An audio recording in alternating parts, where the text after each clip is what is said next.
Hello, Agile community. My name is Wes White, and joining me today is Felipe Engineer Manriguez. Welcome to the 2026 Global Agile Summit, and we are your track hosts for the Agile and Construction track.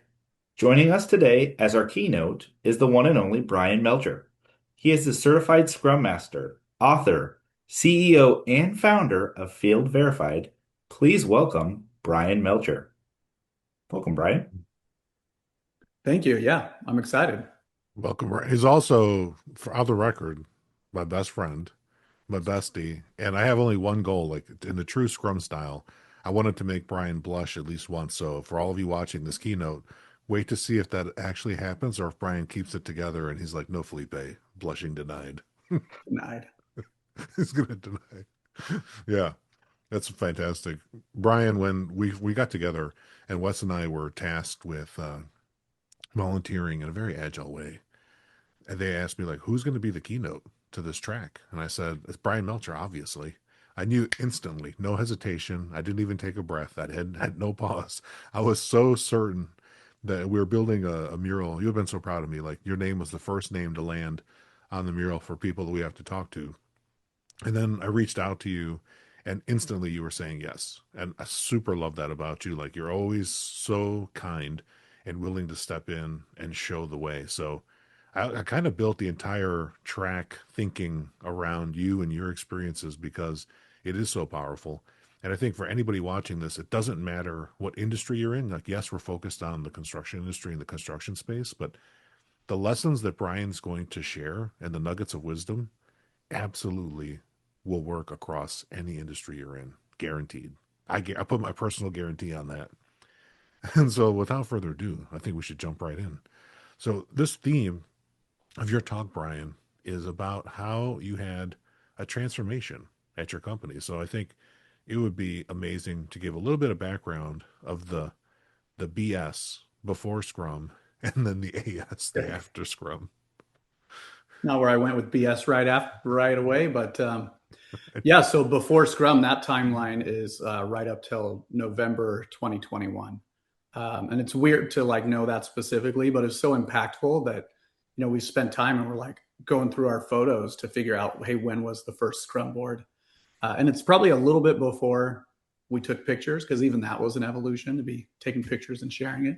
But yeah, started the company in 2013 and pretty non-traditional. I worked at an engineering firm in the construction industry doing construction quality assurance. Grew up in residential construction doing quality inspections there. 2007 hits and there's no more residential. So started to learn commercial and really gravitated towards building enclosure.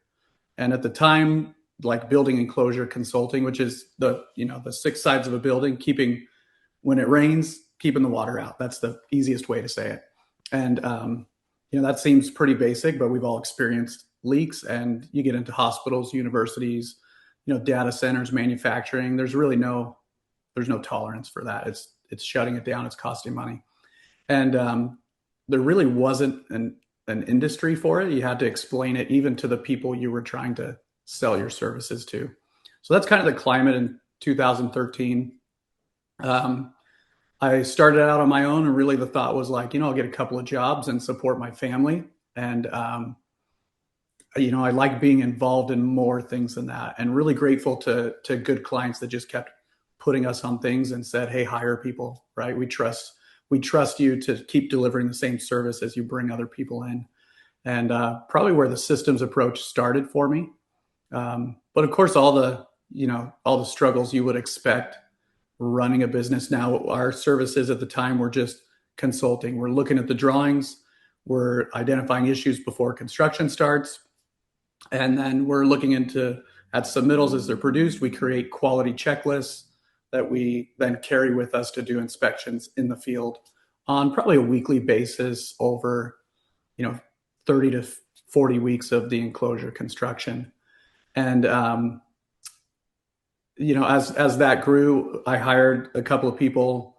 We're in multiple states, and then we evolved into testing, where we're actually spraying the outside of a building, recreating the wind and the rain, and it's required for a lot of projects in the contract.